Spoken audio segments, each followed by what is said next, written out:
I even beat Oscar when I was like 13, 14. I've always been Oscar.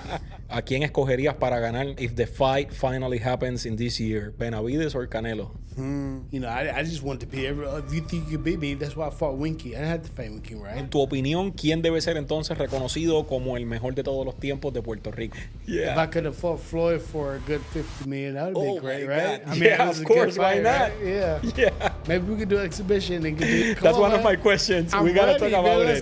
Let's go, champ. They won't do that, though. They're scared of me. I don't even know why Canelo is doing what he's doing. Hablando de Tito, ¿por qué esa pelea nunca ocurrió? Si en muchos momentos estuvieron ambos en la misma división, campeones los dos. ¿Qué se sintió tener a Floyd Mayweather al borde del knockout? Okay, well, maybe I'll knock him out. This is going to be an early fight. ¿Qué tan satisfactoria fue para ti esa victoria épica de Antonio Margarito después de descubrir ese mismo día que estaban tratando de subirse al ring con una sustancia parecida al yeso? It was more than just him cheating with the hand wraps. ¿Piensas que tu pelea con Canelo hubiera sido diferente si se hubiera hecho 5 o 10 años antes? How hard was becoming partner of one of your main rivals, Oscar De La Hoya, of course, after the 2 epic fights you guys had, and what led that partnership to an end?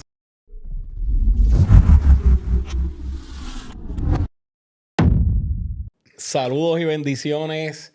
Aquí estamos en un nuevo episodio del Jaydan Podcast y hoy, honestamente, yo no puedo creer ni lo que está a punto de pasar porque tengo el honor, tengo el placer de entrevistar a una de las máximas figuras del boxeo, una de las personas que yo crecí admirando, que el que es fanático del boxeo sabe que este es uno de los más grandes de todos los tiempos, otra leyenda que me da la confianza de, ¿verdad?, de formar parte de este podcast, de aceptar la invitación, de sentarse a hablar conmigo.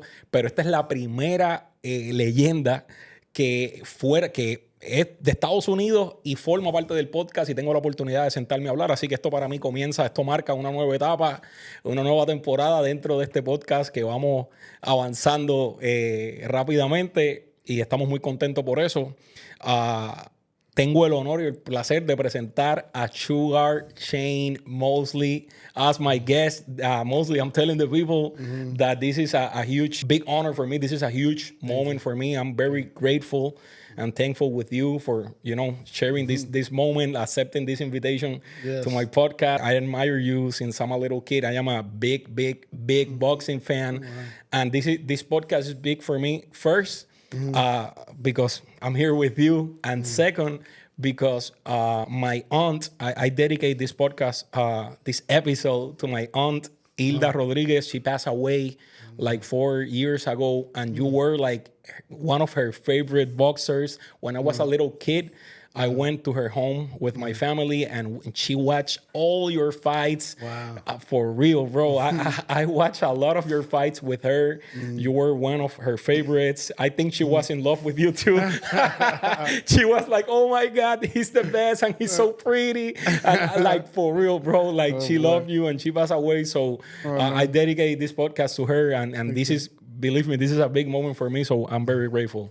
Thank you. I'm deeply honored for all of this, and yes, I'm happy to be on there. And I'm ready. You're ready. I'm ready to go, man. Let's go with it. I always like to start with like 7 like fast, simple questions. Some of them are from boxing. Others are like random questions of different things, like fast questions. Feel free if you want to skip some of. No, it's okay. Whatever it is, you're ready. It's probably on the internet anyway. Okay, let's hope that I find some new ones. All right, but yeah. The first one, better opponent, Floyd or Pacquiao? The better opponent, Floyd, is different. I can't really say which one's better because it's different style. Floyd seems to be more technical, and Pacquiao has. I guess more Berea punches, like a lot of punches at one time, so it could be hard to dodge one. But I think Floyd would be a harder fight for me because it's more technical. Okay. Hip hop or R&B? Oh, you are doing it in Spanish or no? Of course. Estoy haciendo la chain. 7 preguntas rápidas. Como siempre, me gusta comenzar haciéndolo. La primera, le pregunté quién para él es mejor oponente, ya que enfrentó a los dos, Floyd Mayweather y Manny Pacquiao. Él me dice que, aunque son muy diferentes los dos, que él escogería a Floyd Mayweather como un oponente que le dio a él una mejor pelea.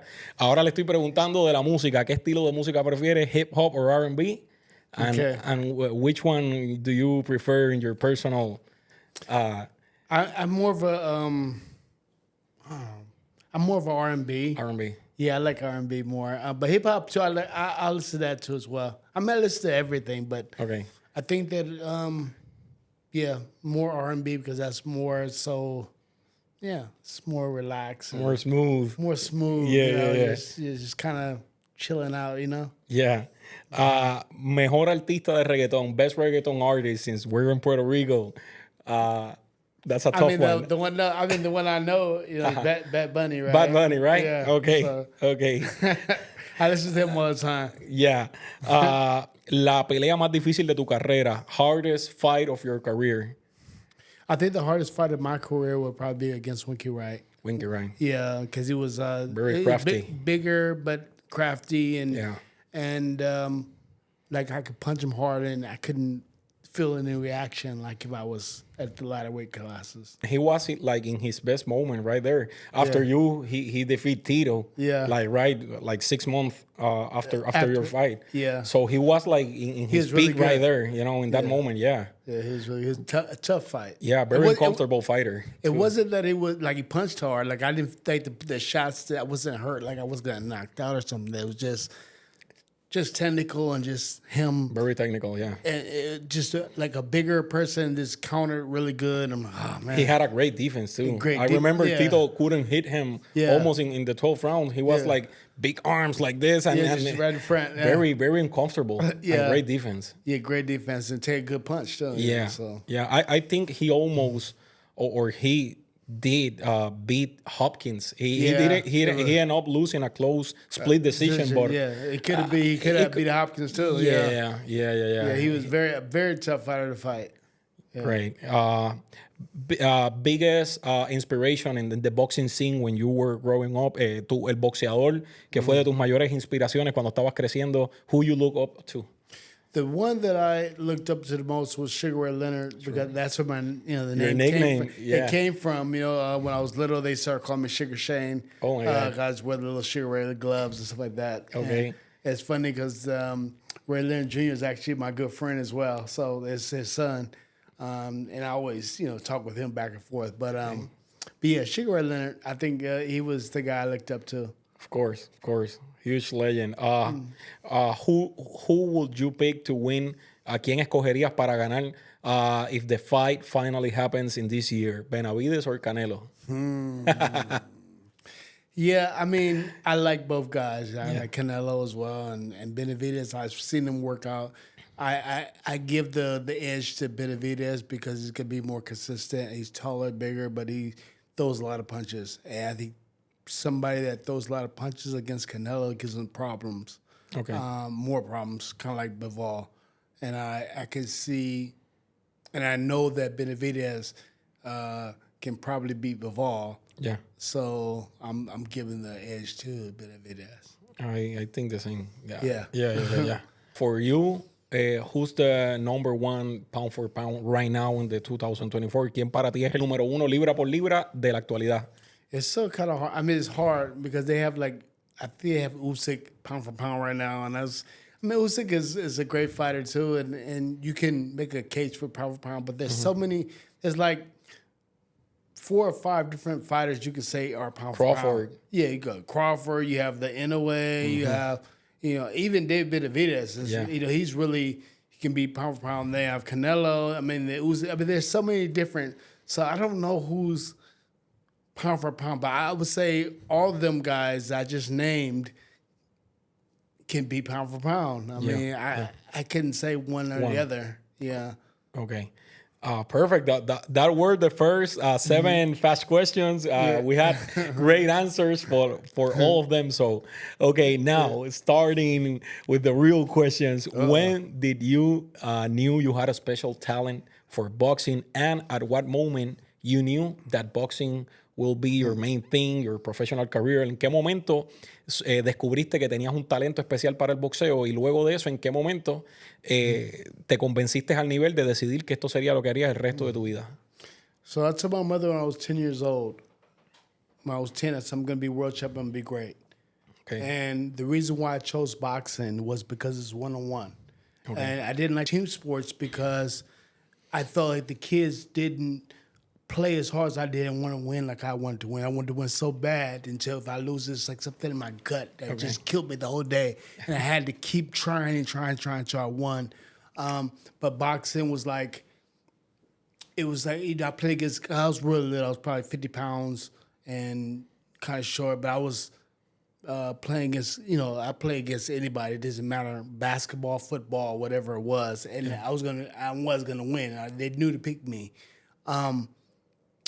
So being that it was one-on-one, I said that if they're my age and my size, there's no way anybody's gonna beat me. Okay. My age and my size, 'cause I'm always playing against people bigger than me and older than me. So boxing I chose. I mean, I became the state champion the first year that I was boxing. Wow. Yeah, I was the state champion like at 9, 10 years old, beating everybody. And then I even beat Oscar when I was like 13, 14. I beat when he was little. So I beat him. I beat everybody. Rafael Relis was a world champion. I beat him. I beat so many people. Basically, you always beat Oscar. I've always beat Oscar. I mean, I've been... Since you're a little kid. What's crazy is that boxing, I've always been number one. I was always the number one guy to fight. Okay. In boxing, ever since I was 10, all the way until till the end. Yeah. Great. Yeah. Great. And at what moment you knew, this is not just a hobby or a sports that I play being a kid. This is what I was gonna do. Yeah. And then at 19, I told my mother, "This is what I claimed it. I'm gonna do this." I was Sugar Shane Mosley at 10. Wow. They called me, we're going to call you Little Sugar at 10. Wow. They're call you Little Sugar. You're Sugar Shane. You're Sugar Shane. They was announcing me in the ring. It's my name when I was fighting Oscar or anybody. Sugar Shane Mosley. I was Sugar Shane Mosley back then. And how good was Oscar back then when you fought him as a kid? He wasn't as good as he was. No? No. Because it was a different mentality. Okay. So me, I was hungry to win, and I had to win, and very energetic. That's why my mother told my father to take me to the gym, was because I had so much energy. She's like, take yourself to the gym so you can burn the energy off so you can go to sleep. Yeah. Because I wouldn't go to sleep. Okay. And I've been like that ever since I was like 5, 6 years old. I was just a maniac. Okay. Yes. Wow. So maybe it wasn't as serious for him as it was for you when you were... Oh, no. I was dead serious. I was God. Like, it was so serious. Like, there's another kid that was really good named Ruben Espinosa. Yeah. But he hurt his arm playing football or whatever, so he couldn't finish it off as professional. But we would be... Let's say we were like 12, 13. We was the final bout. Usually they have the heavyweights at the final bout, at the end of the amateur shows, right? Yeah. You have all the kids, and then you have this, that, and then you have the adults, and then you have the heavyweights at the last. We were the main events. We was the last, at 12 years old, I was the one, me and another kid. You closed the show. We was the one closing the show. Wow. That's how good we were. Wow. Wow. That's great to know. And what's the hardest part of being a boxing world champion, not just a boxer, but a champion, that maybe most people simply don't know or don't understand? ¿Cuál es la parte más difícil de ser un campeón mundial? No solo un boxeador, sino un boxeador elite, campeón mundial, que quizás mucha gente no conoce, que ustedes pasan eso, que el boxeo tiene esa parte. Well, it's one thing for you to win the world title because you're the one gunning for that person, whoever has a world title, you're gunning for them and you're working out your whole life, you want to be the world title champion.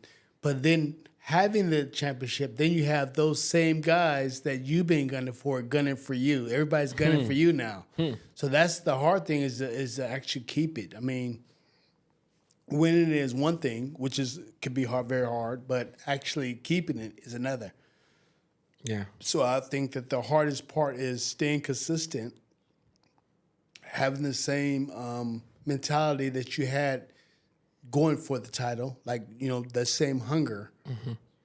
as you had going for the title. So I think that keep yourself hungry and wanting to beat everybody or be the best still is a hard part. Some champions will win and that's just good enough for them, and they can just they can coast and then maybe they don't keep it for a long time. Yeah. But some people, like myself or another fighters like Floyd or whoever, we want to beat everybody. I just wanted to beat everybody. If you think you can beat me, that's why I fought Winky. I didn't have to fight Winky, right? I had to fight Vern or any of these guys. I know. They, fight me. I'm like, all right, let's go. Fight me, let's go. All right. Let's do it. It's different today because now they have to have a certain amount of money or whatever to fight. Back then, it'd be like, yo, I think I can beat you. I'll knock you. Oh, yeah? All right. Well, look, shit, we're going to run this. Okay. Let's try it. And seeing how boxing is right now, the business, the picking and choosing, honestly, do you regret or you don't regret being like that and fighting everyone whenever, however? You think that's part of you and you're perfectly fine with it even in these times? Or if you were boxing right now, you maybe move different, like Canelo, let's say. Hell no. I don't even know why Canelo's doing what he's doing like that. That's crazy to me because it's like if David Benavidez be fighting right now at 147 or 54, I'm like, he thinks he beat me, let's go. Yeah. I want to test myself. Yeah. Now, today's business type of fighting is it's like the money's gonna be there. If you're winning fights and you're fighting, the money's there. Even if you're fighting 100%, let's say you lose, but you lose a great fight. You know what I'm saying? Yeah. It's like you put 100% in everything. I mean, you're gonna get a chance to fight again because people want to see you fight because it's like you give everything. Yeah. And I think that's why people loved me because it's like, okay, there's gonna probably be a knockout or something's gonna happen. Because Mosley comes to fight, right? Yeah. Fast, strong, he's hard, whatever. I mean, 49 wins. I have 41 knockouts out of my 49 wins. Yeah. It's like it's going to be a knockout. So something's going to happen. Yeah. So you're more like Terrence Crawford is in these days. For example, right now he want to fight Canelo, and Canelo's 3 divisions higher. Exactly. And it's like, let's do it. Let's do it. I got the chance of having a little interview with him when he was here, 2 months ago, and I asked him about this, and then the clip wasn't fight high. I asked him about that, and he was like, "I want Canelo. I don't care the weight." They say, 3 names you want to fight next, and he was like, Canelo. All Canelo. And it's like, bro, you're 4 divisions lower and you don't care. That's what it was for Oscar. It was I was 2 divisions in there. I'm like, who's in the fight? I'm going to go fight Oscar. I'm going to go beat him. Because, we was the same weight anyway when we were younger. But it's like, he's a big guy. I want to fight the best. Wow. Wherever the best is, let's do it. Wow. I think that's a real fighter. You know what I'm saying? All this other stuff where they're, I need $200 million or I need, $20 million or whatever they need. I'm like, nah.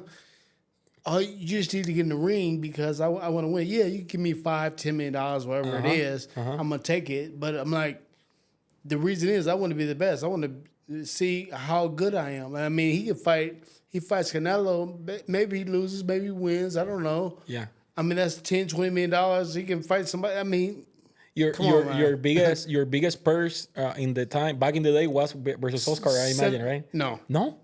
Oscar was not my least. No, not my least.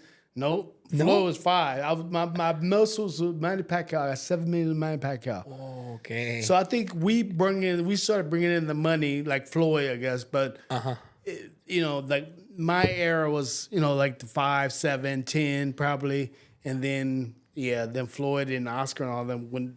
Took it to 20, 30, 100, all that craziness. Crazy. Yeah, I would love it. I mean, if I could have fought Floyd for a good $50 million, that would be great, right? God. I mean, of course, why not? Right? Yeah. Maybe we could do an exhibition and I'm going to ask you about it. Let's do it. That's one of my questions. We got to talk about it. Let's go, champ. They won't do that, though. They're scared of me. They won't do that. I punch hard. I still punch hard. Of course. I'm telling you, I still punch hard.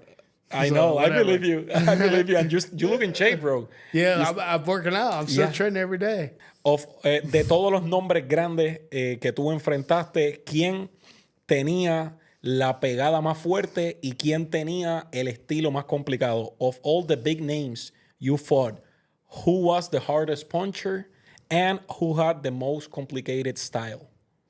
So the hardest puncher I think was Vernon Forrest. That punched me the hardest, and we were both the same era. But he punched me the hardest, and I believe that he had the harder punch. The most complicated fighter was Winky Wright to fight because of the way his style and everything. I mean, Floyd was probably like really skilled and technical.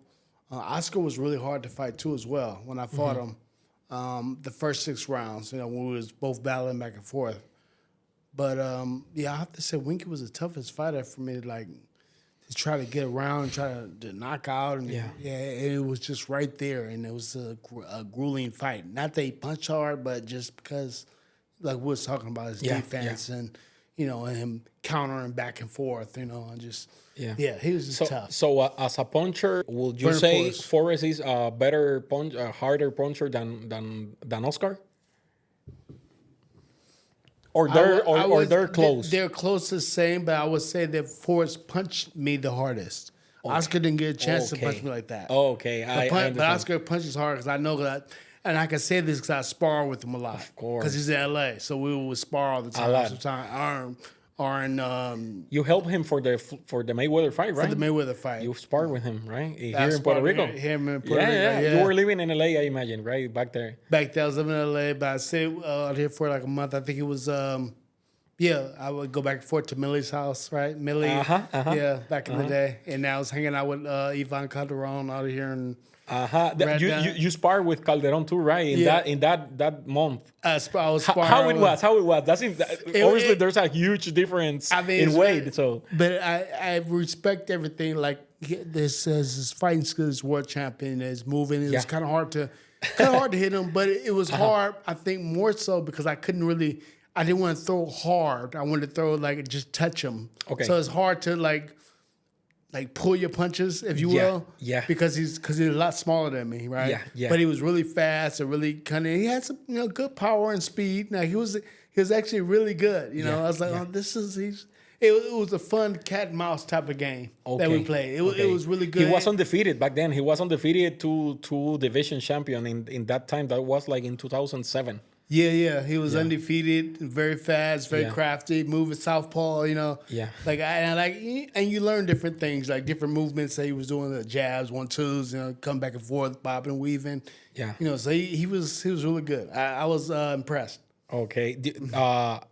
In that time, I remember in the 24/7 of that training camp here in Puerto Rico of Oscar for Floyd. I remember that in a moment Tito came to the gym too. He came. I don't know if you were there. I wasn't there when he came. Okay. I wasn't there when he came. What happened? No, he was there to support Oscar and talk with him. I thought they were gonna do a sparring or something, but I think it didn't happen. That's what I was going to ask you, if it happened or something. No, I didn't see it. But I think I wasn't there that day or something, because it was probably different days. They had sparring days, right? Okay. And maybe Oscar was just working out on that day because I was hanging out with, like I said, Ivan. And we was probably I was at the San Juan hotel maybe? I was hanging out there a lot. Okay. Okay, that's great.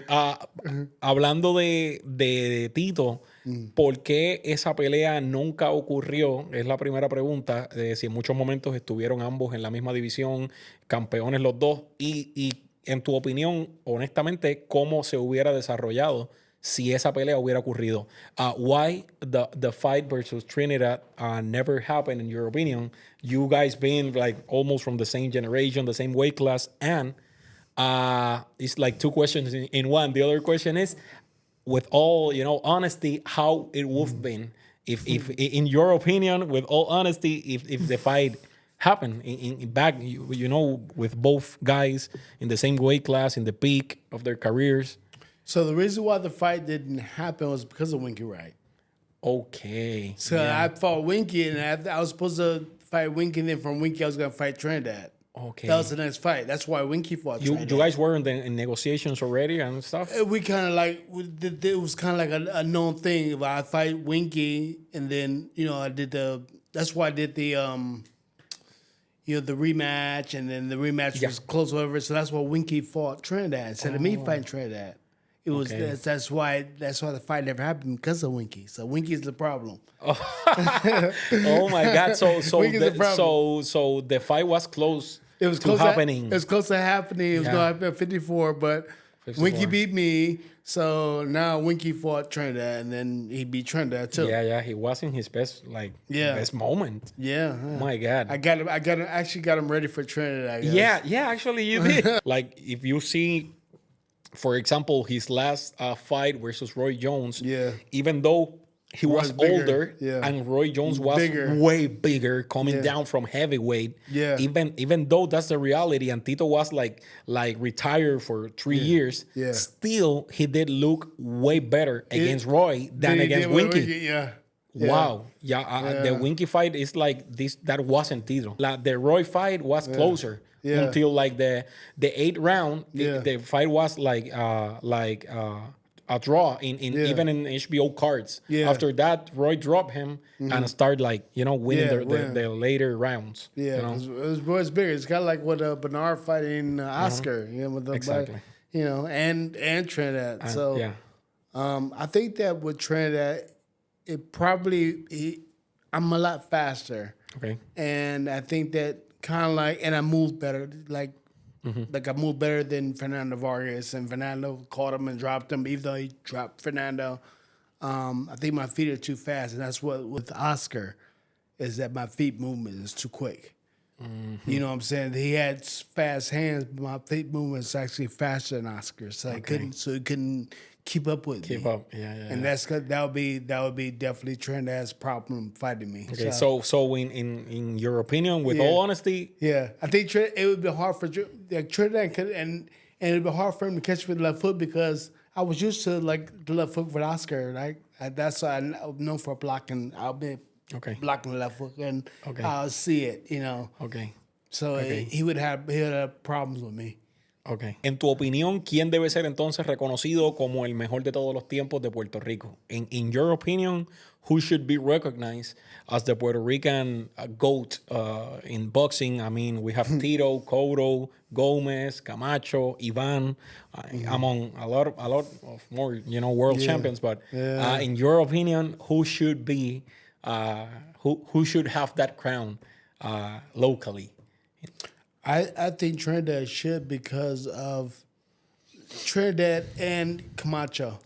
And both of them like neck to neck, because they're both outgoing and people person, and not just that. And they fought really good, but I think that when you see Trinidad, it's like Puerto Rico, Yeah. You feel it. I mean, Cotto is really good too. All the guys you named, Ivan, all of them. Ivan, claro.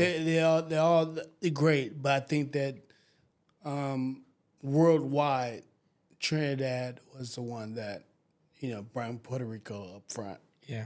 Yeah. Worldwide, What is your favorite Trinidad fight? The favorite one is when they fought Vargas. It was a great fight. Vargas, I think the same thing. That's what I think. That was a great fight. That's my favorite. Both guys going back and forth.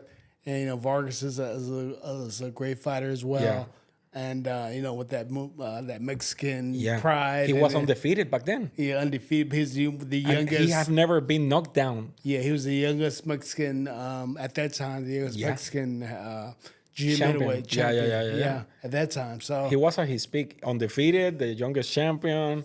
Never been knocked down in a fight. He fought Trinidad after beating Winky.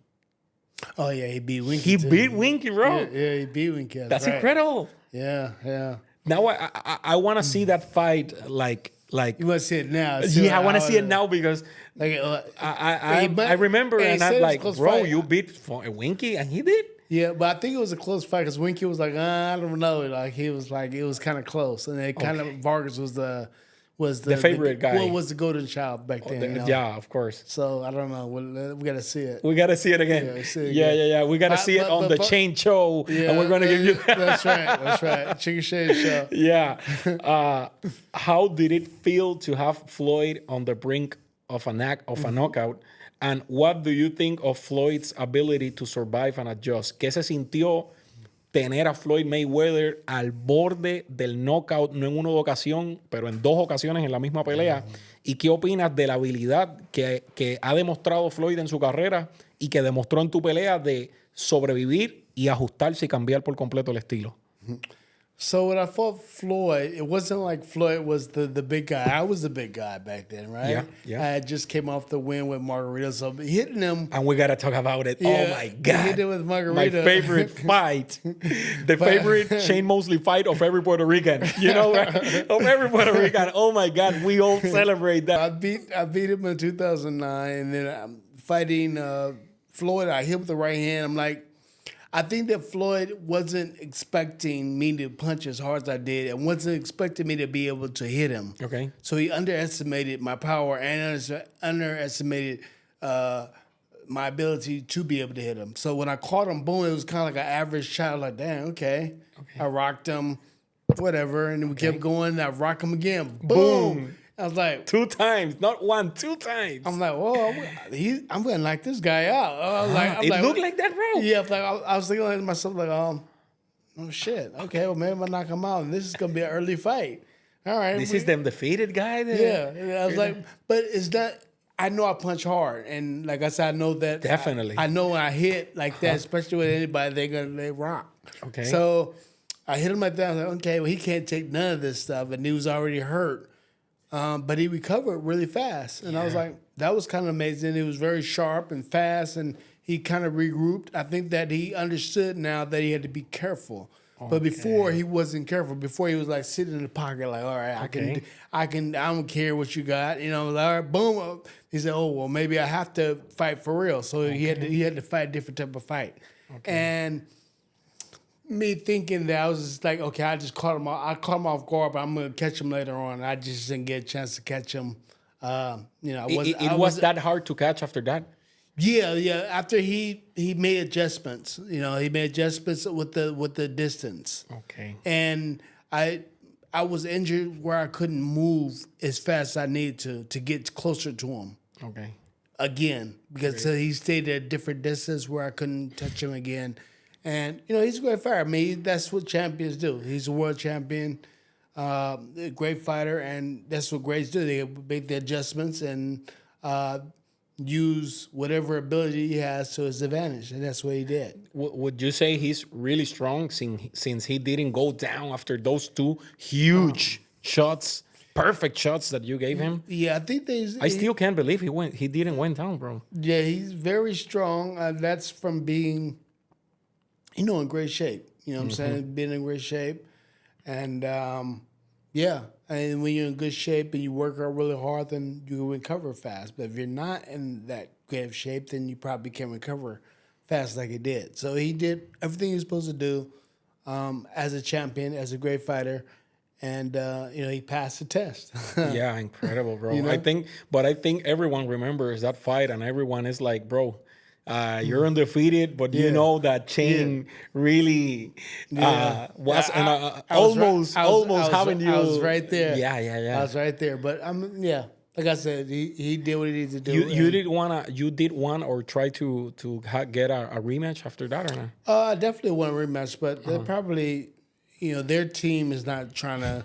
They dodged the bullet, right? So you don't want you know that it could happen if if I come in and I catch you, I can probably do it again. So I don't think they would want to do a rematch with that. Okay. And, smart people. But hopefully we can do the exhibition. Let's talk about it. That's one of the questions. So let's talk about it now. Floyd is doing Floyd está haciendo hoy en día muchas peleas de exhibición. Ahora vemos la de Mike Tyson y Jake Paul, too. ¿Te gustaría, a Shane Mosley le gustaría entrar a esta nueva onda de las exhibiciones y tener una pelea de exhibición con alguien como Floyd Mayweather? Would you like to have that rematch in an exhibition? Since, of course. Like Tyson is doing exhibitions, Floyd, Julio Cesar Chavez, even. Why not? Come on, man. I'm the only one that like touched him like that, so why not do an exhibition? I think he's doing an exhibition with Victor Ortiz, which is cool too, right? It's cool. It's cool. I like Victor Ortiz. He's cool, but I mean, I'm the one that everybody talks about, so why not do an exhibition with me?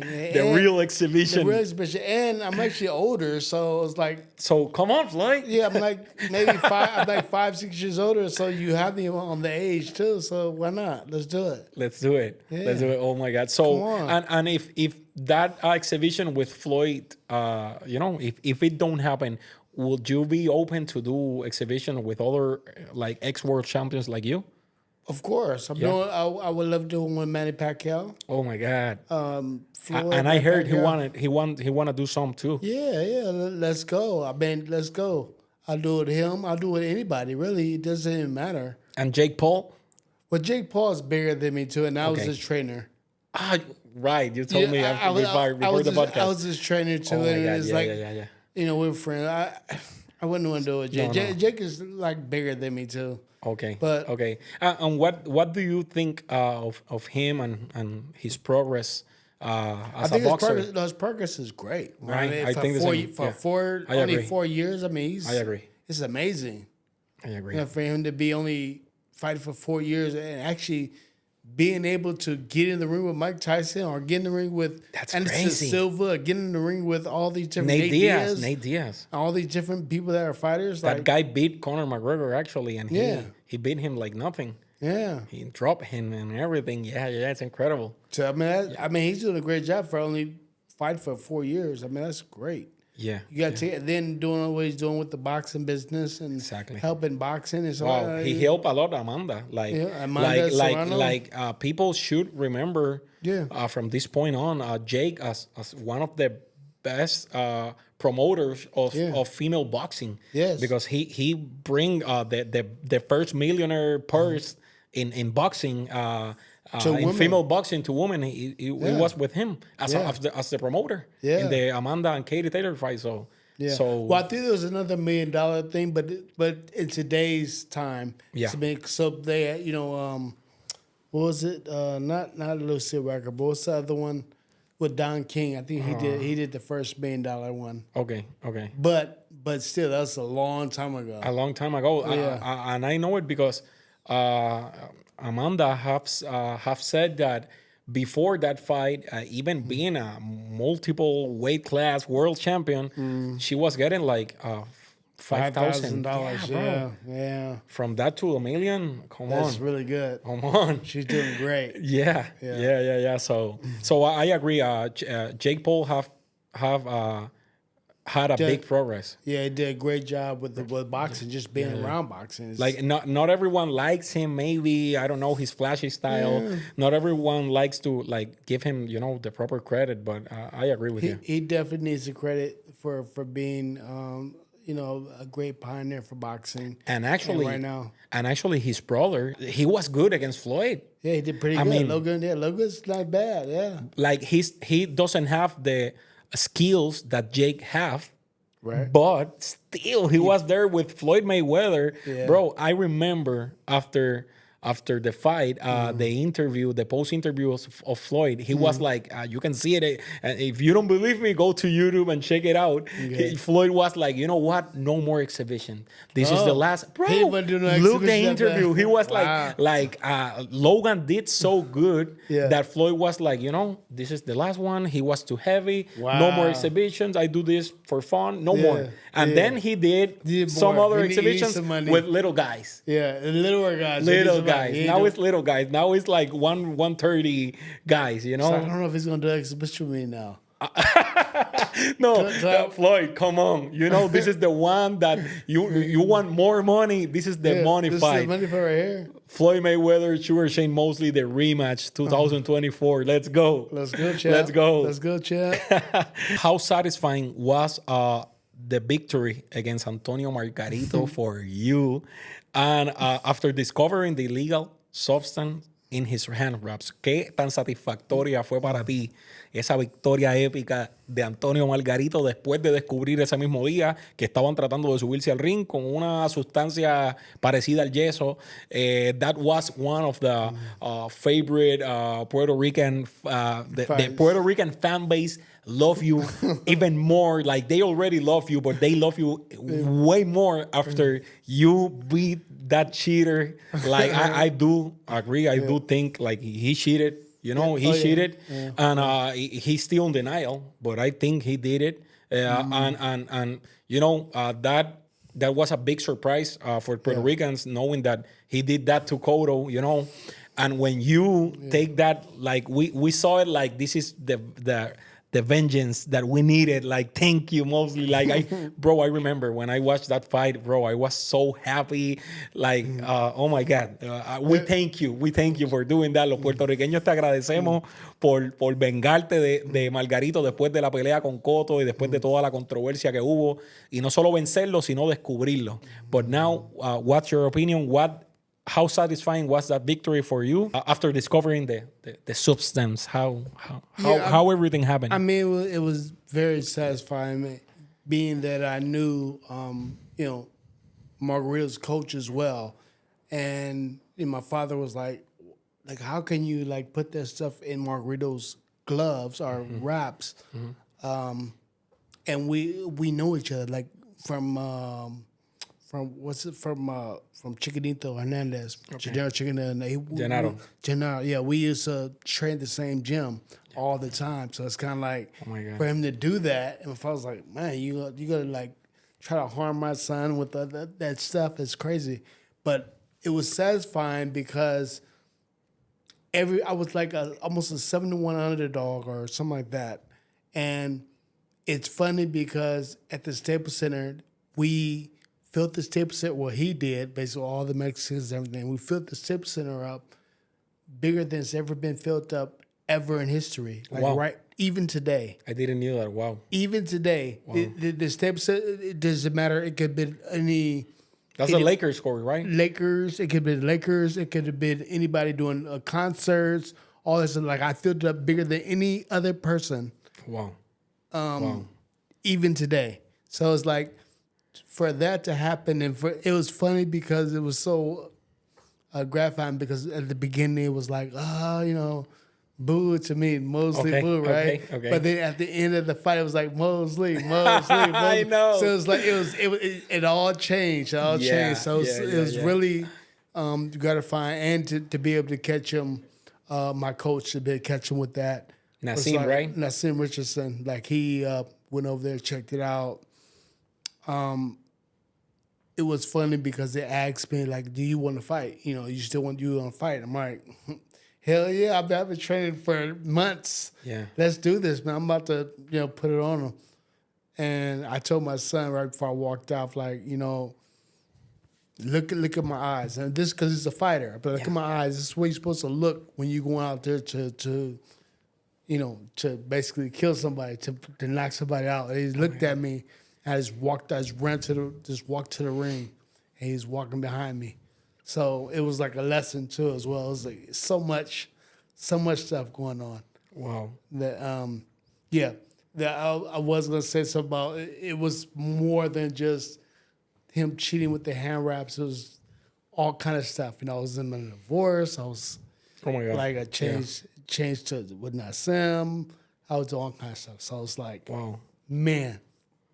So man, it was like, it was so gratifying and so much fun to go out there and do what I did, knowing that he was cheating and knowing all these different things. Like, I didn't even feel none of his punches.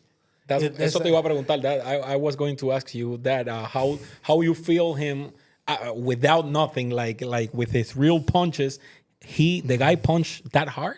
No. I didn't feel anything. Like, I was like, he was throwing punches at me, and he missed a lot too. He actually hit me with a lot of shots. He's slow too. Yeah, he actually hit me with a lot of shots. And I'm used to the Mexican style fighting. Yeah. So it's kind of like, because I'm from California, so, Yeah, so of course. I grew up in it. Of course. So it's like the stuff he was doing, I seen, and no one's like, yeah. It was actually fun. You know, you could see at the end. I don't even think I was bruised up. I mean, I was bowing to the crowd. Freaking love that fight, bro. Yeah, it was a classic. I'm going to see it today again. Yeah, I promise. It's a classic. Oh, my God. That's a classic. That's a classic. So, and why do you think that he's still, like, in denial? Like, he denies everything. He's like, no, they put that. No, they never prove anything. Like, in every podcast he's doing, like, in the last 2 years, he's in denial. Well, I think he believed in his coach's rapping, I guess, and the coach actually, was doing that. Was putting in Capetillo. Yeah, he was putting that stuff in his knuckles, knuckle pads. It was making it plaster Paris again feel better. He hit harder. So all the people he was sparring with, he was hurting people in sparring and stuff like that. So, I mean, he just trying to. I don't know why he's in denial, but. I mean, him punching me, I didn't feel nothing. I didn't feel anything in any of the shots. So that can warrant a stoppage, like what he did with the Cotto or any of the guys he fought. He knocked out like 6 people before you stop him. Yeah, and that's why he was knocking out all these different people. Yeah. And when we took it out, I mean, I didn't even have a mark on my face. Wow. Did you just look at the fight? Like the fight, I don't have a mark. I just like. Ran right through him, like no problem. Would you consider that one of your best fights, best performance? Oh yeah, it was definitely with all the people in there like that. It was definitely my best performance. Yeah, the best. One of the best. I would say one of the best. One of the best. Yeah, but the reason why it was one of the best is because his style was made to order for me, the way I fight. It was made. He was coming right to me. Yeah, and like it's harder for me to like go at people. Yeah. Or whatever, but they're coming right to me. Yeah. That type of style that he had. I loved it. Easy one for you. Yeah, it was like sparring. It was easy. Do you definitely think that he did cheat against Cotto? I can say that with a lot. Yeah, I think that he did use the same raps. What was going on? I think even before.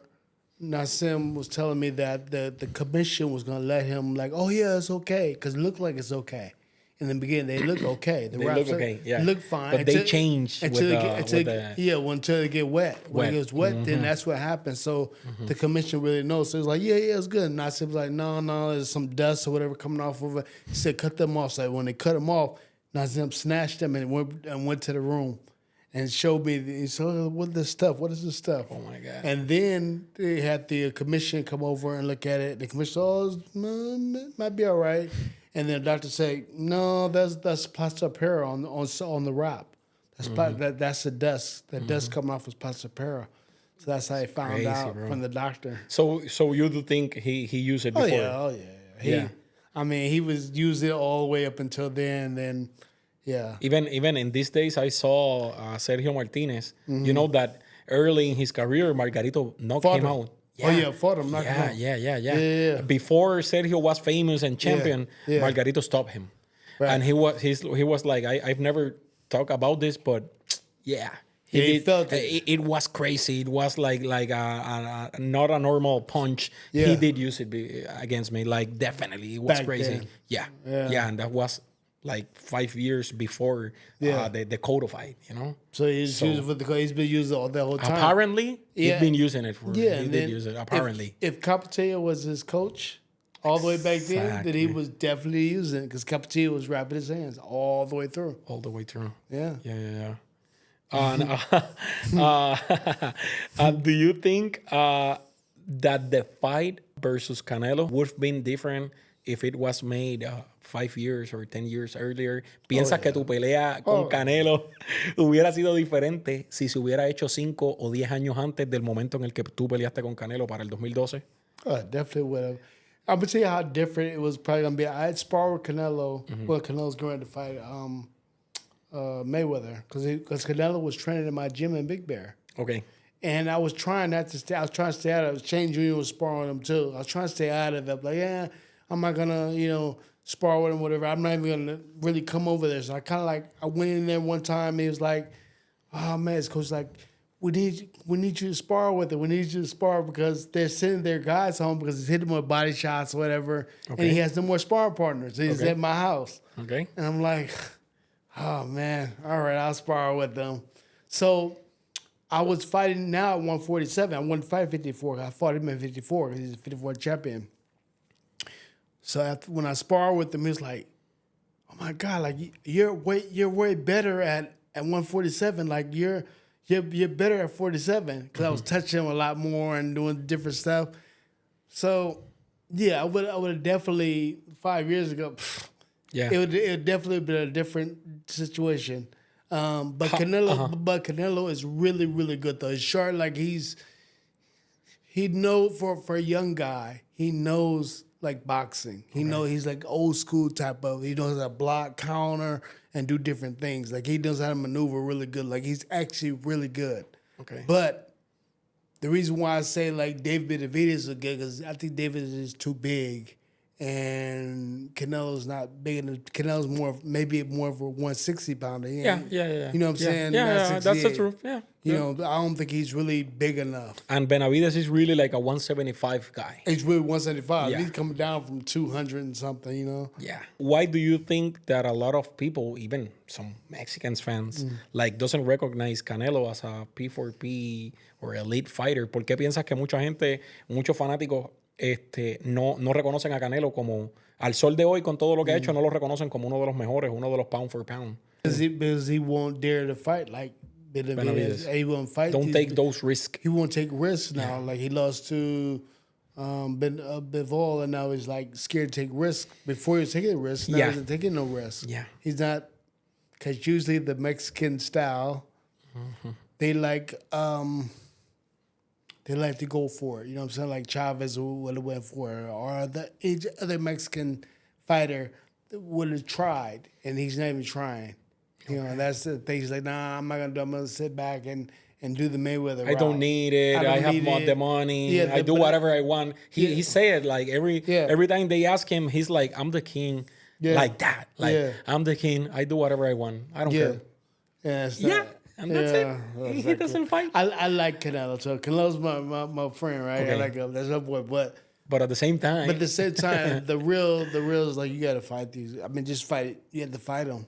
Yeah. You know, that's what I did. Like I thought maybe I was wrong for doing that, right? I'm not for fighting everybody, but people love me because I fought everybody. Exactly. And do you think that even with this, do you think he's already top 5 in the Mexican, top? No, I do. I think he is top 5, but I agree. A lot of people. Even champions say no, he's no. But I do think at least he's top 5. Yeah, his skills are really good. Like he could be top 5. I mean, but there's a lot of Mexican fighters. I mean, like Barrera's like really good, of course, and Marquez and Morales, and Chavez, and there's a lot of people. A lot of great champions. Great champions and champions that will fight. Yeah.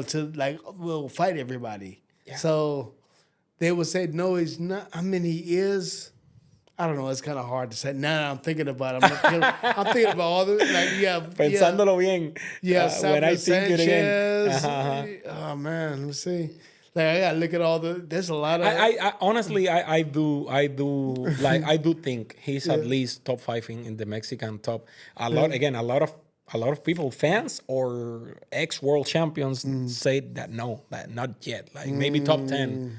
I think that he's let me see, 3 division, undisputed on 168, something that never happened before in that division. No one ever, I do think that people and in total he has beaten like 20 world champions in his career. I think Floyd is one of the most in his list. He has like 23, 24. Canelo's already beaten 20.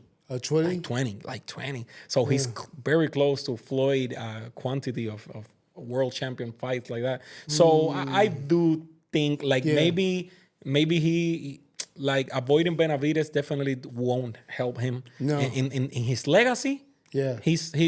I think he's putting his legacy in risk, not his money, not his. No. I know he's good. If he doesn't want to fight anymore, he's perfectly fine. And he say it. He repeat that in every interview, and we already know that. But I think that for his legacy and this that we're talking about, he does need to fight Benavidez that has been more than 2 years being the mandatory challenger in his division, you know. It's got, and do you have De La Hoya is, well, De La Hoya is not from Mexico, so would they consider De La Hoya? No, they don't. Like I haven't seen De La Hoya in Mexico, at least like because never. Because is that from Mexico, so they don't put him in as a Mexican. Exactly, as a Mexican. They have never ever include De La Hoya in the top list of Mexican fighters. No, he's like on the overall list, you know. But so they won't put David Benavidez. That's a strange because David Benavidez is the same thing. I agree. No, and not just that. Benavidez is not 100% Mexican. His mother, I think, is de Ecuador.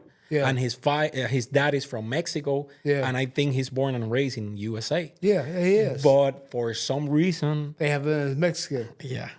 Yeah, they love because him. There's a lot. I think it's his style too. Yeah, it's more Mexican style. And his mentality of fighting everyone. You know, Mexicans are like. Yeah, I like him. Me gusta. He's a warrior. That's our guy. Oscar is, if I'm not mistaken, he's Mexican. 100% Mexican. His blood. Yeah. His father is from Mexico. And his mother. Yeah, and father and mother. Mother. But I know the father used to be. He's from Mexico. I know. Yeah. That. I know that. Yeah. Canelo for me is in the top 5 all-time Mexicans, but he's risking his position, avoiding Benavidez. Like for his legacy, if he really cares about this. He should fight Benavidez. If he don't care and he wants to everybody remember this. I mean, even if he loses, you know, it's like you lose, so what? Yeah, what? You have to fight him because that's the Mexican way, I think, right? So what, bro? You have like 60 fights. Like, so what? Exactly. Yeah, so what? It's like you lose, so what? So what, you know? But you fought, you tried. Exactly. How hard, entering in the last part of the interview, cuán difícil fue convertirte en partner de uno de tus rivales más grandes, obviamente que hablo de Oscar De La Hoya, después de 2 peleas épicas, y qué llevó esa unión a romperse.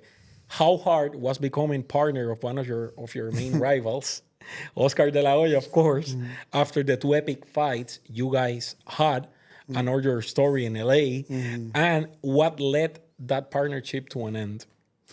Well, it wasn't hard at all to be a partner with Oscar because we grew up together. I mean, he was in East LA, I was in Pomona. He started boxing at 6, I started at 8. Yeah, so we knew each other. You know what I'm saying? So it wasn't actually hard at all. Then the person that helped us become partners was Richard Schaefer. Yeah, I remember him. So Richard Schaefer was, you know, he seen value in me and bringing fighters to Golden Boy because of my image or whatever, along with Bernard Hopkins. And it was also supposed to be Marco Antonio Barrera. Okay. But Barrera got angry when he fought Juan Manuel Marquez because Marquez won and he felt that he won and that if they were making a partner, he should have won. Okay. Right? Yeah, I understand. And then Marquez was coming from top rank. Okay. To Golden Boy. To Golden Boy. So he thought maybe they let Marquez win so he can get to Golden Boy. Come to Golden Boy. So he got angry, he got upset. So you gotta let Marquez because he thought he won, which I kind of thought that Barrera won too. Yeah? Yeah. You agree? Yeah, I agree. Okay. I kind of thought Barrera won too a little bit. So he was mad. He was like, yo, you know, you guys gonna make me lose. Oh my God. So you guys can get Marquez to come over here to Golden Boy. I'm not gonna sign the agreement. So he didn't sign. Barrera didn't sign the agreement. And boxing, fast question, boxing is really that dirty? You know in it from the inside. You know, it's really that dirty? Yeah. It could be like that, you know. It could be. But I don't think that they were doing that to Barrera. To Barrera. I don't think they was trying to do that to Barrera. I think that they felt that Marquez won, so it came that way. So but like I said, I think that Barrera won. Okay. So that's why he was upset and angry. And he had something with Oscar and probably still does. Oh my God. Yeah. Yeah.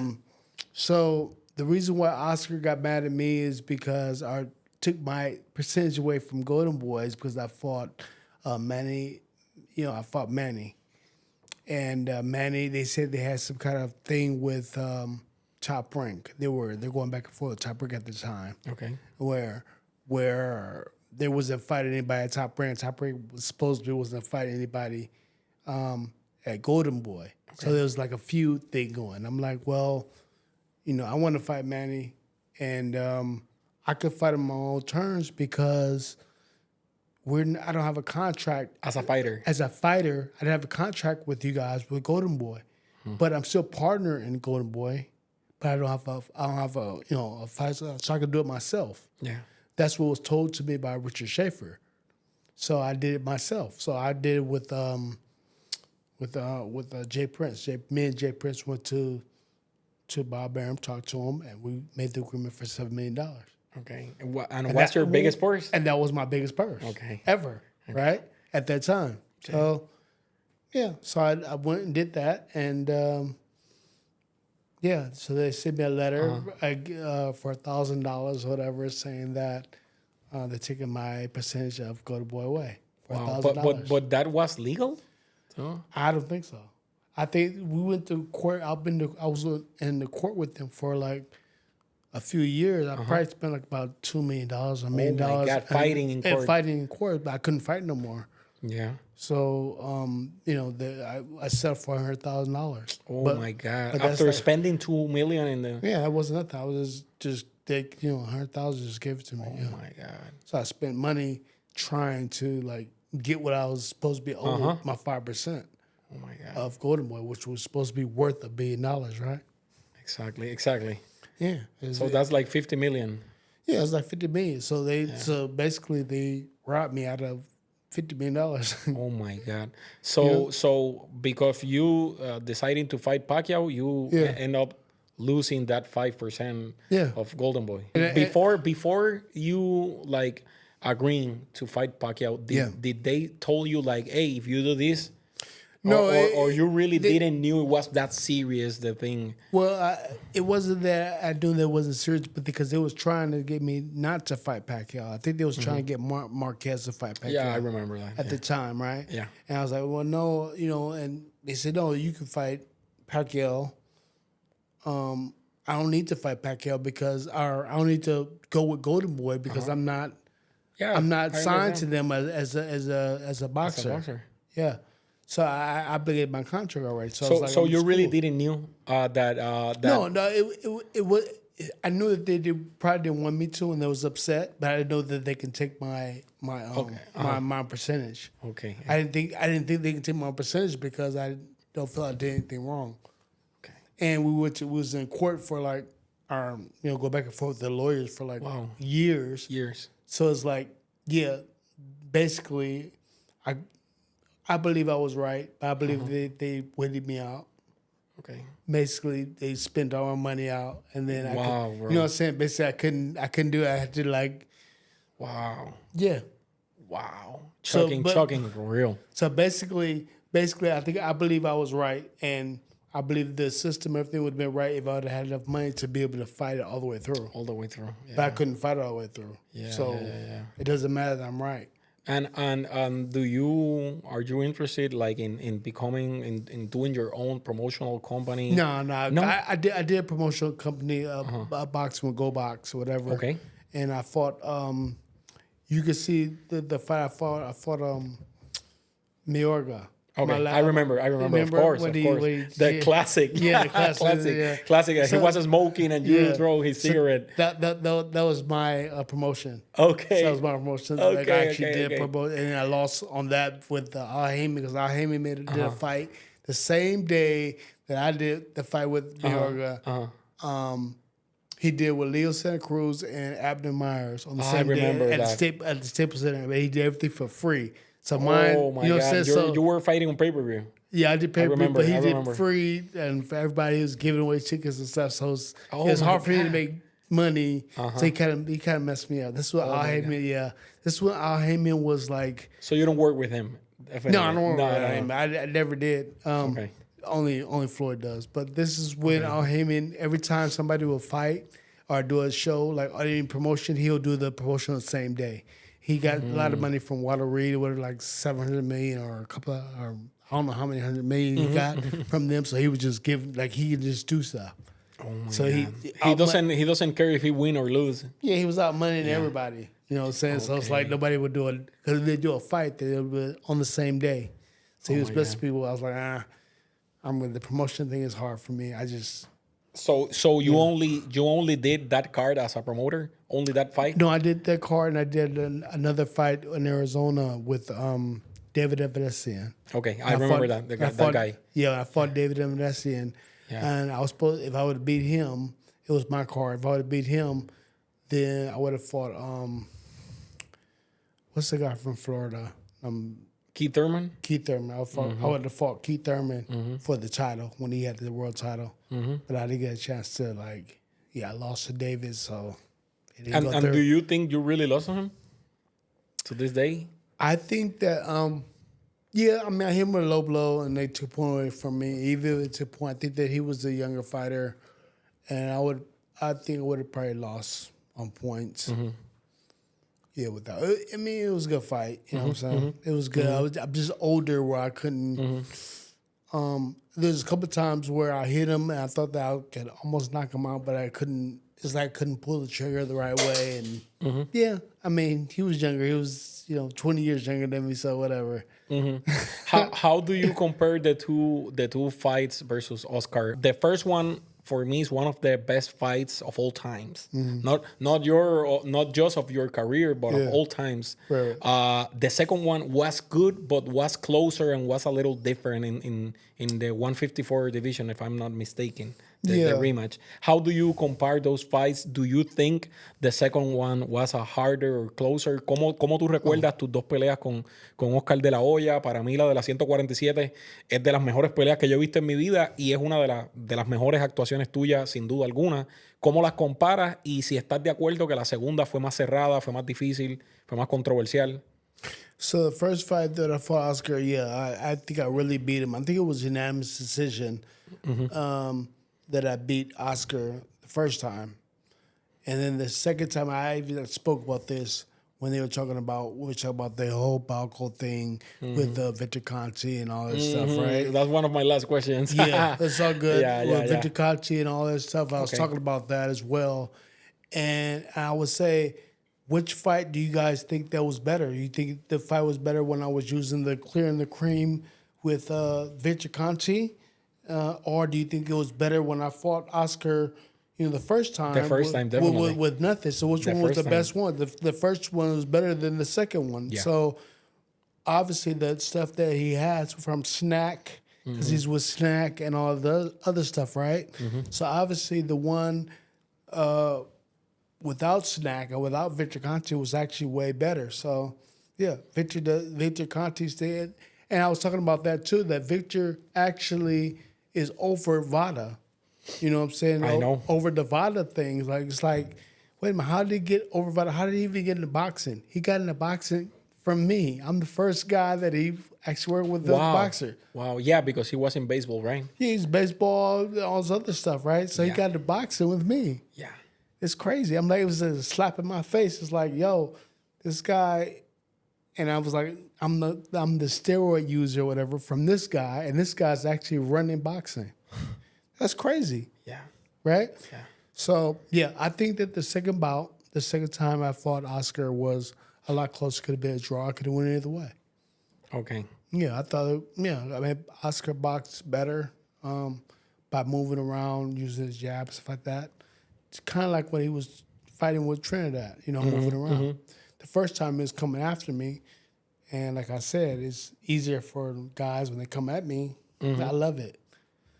So he was trying to do that, and outboxed him. And I think when I look at the fight that I could have won, but at the same time, if he would have won, I wouldn't have said nothing. It's kind of like it could have been a draw. Okay. First one, I know I beat him easily. Okay. The second one, it was a lot closer, a lot harder, and he fought a better fight. I think that I just wasn't like, I don't think I was fast enough or whatever that I could have did better.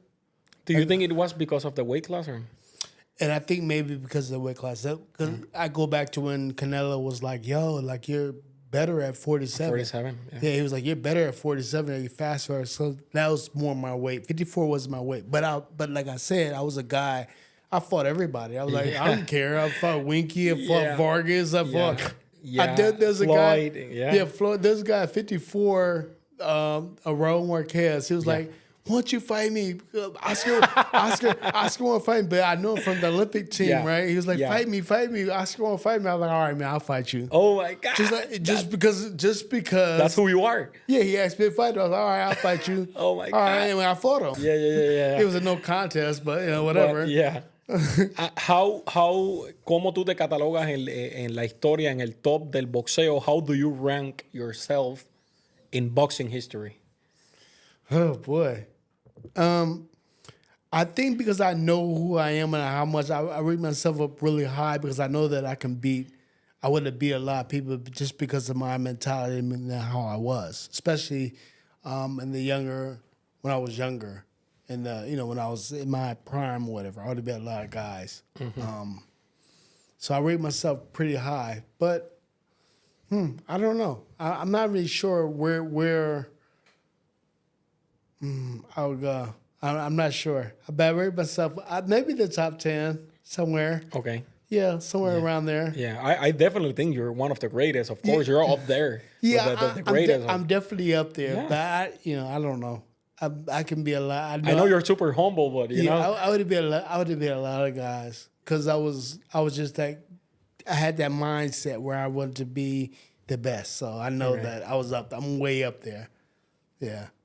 Perfect. And now ending, I have two questions with Mosley, Shane Mosley, the analyst, the boxing commentarist, the one of the Shane show. Okay. Do you think Tyson Fury still have the chance of being one of the 10 greatest heavyweights of all time after losing to Usyk? Or do you think that, he lost his chance of being in that great list after losing this fight? ¿Piensas que Tyson Fury tiene todavía la oportunidad de quedar como uno de los mejores 10 heavyweights de todos los tiempos, aún después de haber perdido ante Alexander Usyk? ¿O piensas que con esta derrota se confirma que él es bueno, pero que definitivamente no es uno de los 10 mejores como se creía antes de esto? So I don't think that he's going to lose anything. I think that he's an anomaly because he's so big. Mm-hmm. He boxes very well. Yeah, and he's fast for his size. Very fast and very knowledgeable of the boxing game. So I still think that he's up there and one of the tops. But Usyk, I think, also was up there. Of course. To be so go from cruiserweight to heavyweight and being undisputed in both. And being undisputed in both. I mean, Usyk is an anomaly too as well. So. I wouldn't take anything away from Tyson Fury. Okay. And I would like to see the rematch. I'd like to see the rematch, but also I want to see him and AJ fight. Of course, we need that fight before sometimes he talks of retiring, like officially retired from boxing. Yeah. We need that fight before. Yeah. That's a fight that he needs to do. Him and for real. I would like to see all those guys, like back in the day, like when all the heavyweights got together and they fought, everybody's like, we want to see, Tyson Fury fight, Anthony Joshua and Usyk again. Definitely. I want to see Anthony Joshua fight Deontay Wilder. We need that fight. I want to see everybody. Fight. Yeah, we need that fight. So do you think that even after losing, his undefeated record and losing this big fight versus Usyk, do you think Tyson still can be, like one of the 10 best heavyweights of all time? Do you think he still have the chance, a spot in that top? It's funny because I think about it, and I actually think he does. I think he does. I think he does. He's one of my favorites too, so I don't know. Maybe I'm biased. Yeah, it's a personality. It's kind of like Muhammad Ali. Muhammad Ali, they say he's the greatest on stuff, right? And I think he is really great, but it's his personality is like it's a combination. It's who he was. It's a combination. Yeah, and I think that goes along with Tyson Fury as well. It's a combination. He is really good, but I think that his personality brings him into the top 10 like that. Okay. And Usyk too, right? Can be in that. Of course. Usyk has to be. I think that he's done a lot in the game. So definitely him too. So it's like both of them. Together. But what I would say is that each heavyweight has their era. Like it's the era like Tyson Fury and Deontay and I think Joshua and Usyk. All of them. They all have that era, you know what I'm saying? So I don't know, like when you put all the eras together, you know what I'm saying? They're like one A and one B, I guess you could say. Exactly. Yeah. No, and a lot of people would say right now, okay, well, in this era, Usyk is the king, Fury is second, maybe Joshua is third, and Wilder is fourth. But maybe, I still haven't. I'm not sure about Wilder. I haven't. I'm not sure about Wilder being fourth. Okay. I haven't closed the list like that because we need to see first Wilder versus Joshua. Yeah, it's risky what I'm gonna say, but I do think that I got Fury on the rematch. I think this is not close. This is the list is not decided and closed yet. Fury on the rematch with Usyk in October. I don't know. I don't know. I think that it's gonna be hard for Tyson because of the way he is. He moves too much. He's like a bumblebee, like a bee. Like he's going around stinging them. And he can't. It's not like when he fought Deontay Wilder where he can like lay on him, right? Lean on him. He can't lean on him because he's too fast. He's like a little butterfly running around. But I think that he played too much.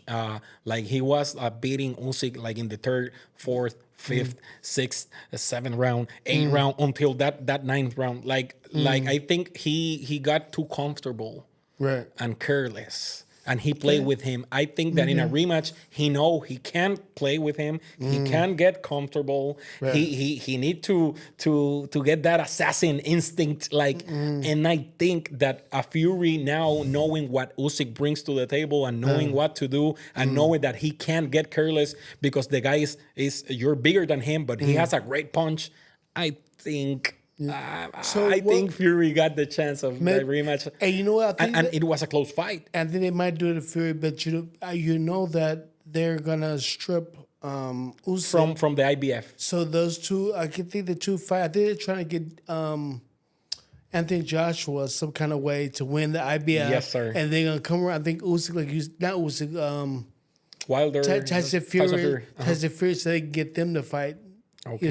I think they're trying to find a way to get them to the fight. Yeah, that might be right. You might be right. He might win. You might be right. I don't know.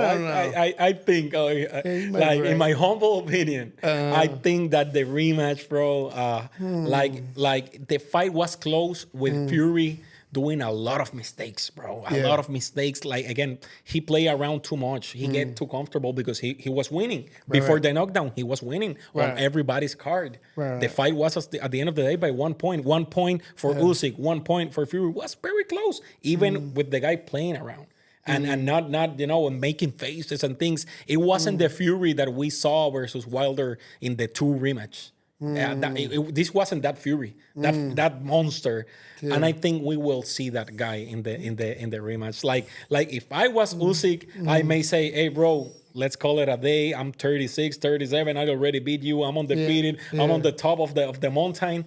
No rematch." I think some kind of way they want Tyson Fury and Anthony Joshua to square up some kind of way. So maybe that it's kind of going that way. Maybe that's why maybe that's the last fight of both. They're messing with or at least from the last fight of Fury. They're messing with the Usyk taking this thing away. Yeah. In the IBF, so that Anthony Joshua can get a title, and then they can both fight some kind of way. That will happen, definitely. I think that will be the 2 last Tyson Fury fights. The rematch with Usyk, win or lose, it don't matter. The Joshua fight then, or the Joshua fight before. I don't know, but I think he will do those 2 fights, and officially retire, because he has to retire a lot of times and then come back and come back and Who's come back. that? Fury.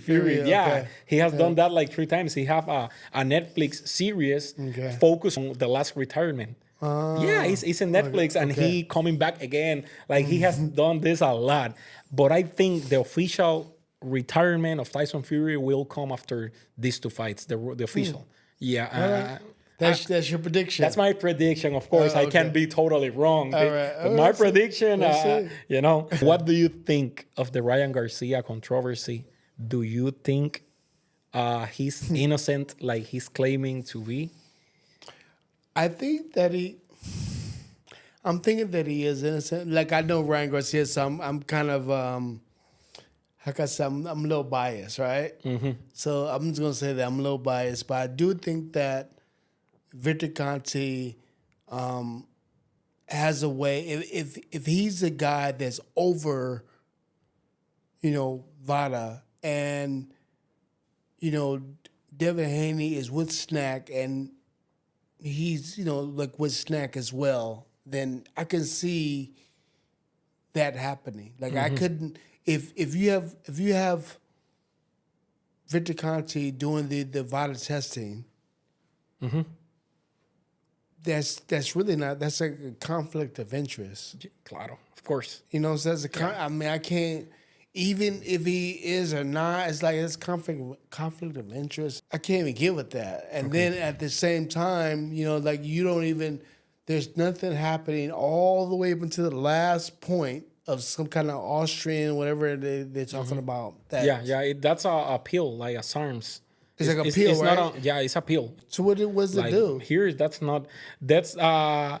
like help you to lose weight without losing muscle. That's the main thing of that substance is losing weight, but without losing muscle, because you know that normally when you're cutting weight, you lose muscle too, normally. But that helps you maintain the muscle. So he's trying to lose weight to get down. If that's the case, that's right? one of the main things of that SARM, of that pill, Ostarine. Yeah. Oh my God. So yeah. You can look it up. I don't know. So if that's the case, there's like he's trying to lose weight, trying to make the weight, but I don't know. Like I said, to have Victor doing it, it's kind of like it's a conflict of interest, and I just Okay. so do you think it's crazy what? Maybe a lot of people, or Devin Haney's dad is trying to do, making the combat a no contest or something like that. You think that's not fair? Yeah, that's crazy. It's kind of like, come on, man. It's like 3 pounds, and if anything, he kept himself out of not winning the world title. So it's like, I don't think that. Maybe he did take that pill to try to lose weight. So maybe that is it. I don't know. So he can make the weight and fight, but that won't make you a better fighter. That pill is not magic. Bro. Come on, bro. Better fighter. Come on, bro. Come on, bro. Yeah, I just, the whole thing is like a circus. It's like, you feel bad because, I lost. And this is the reason why I lost. That's not the reason why you lost. Come on, man. Come on. Shane Mosley say it, bro. That's not the reason you lost. Come on, dog. Like, let's be real. Let's be real. Let's just be real. And I know let's move on and do a rematch or something. Let's do the rematch. That's it. Yeah. With all the tests you guys won, with everything. Let's do it. Yeah. Let's do it. Let's see. In 143, like Ryan is saying, in 143 catch weight. Yeah. This has been a great experience for me. I'm very happy, very thankful, for real. It has been one of my best podcasts yet, and it's an honor, sharing this time with a Hall of Famer, a legend like you. I really appreciate, bro. I really appreciate. What will be your advice to anybody that is starting in the boxing world? That is dreaming to become like you, a boxing world champion, a legend like this. I know this sport is hard. The business is hard. Yeah.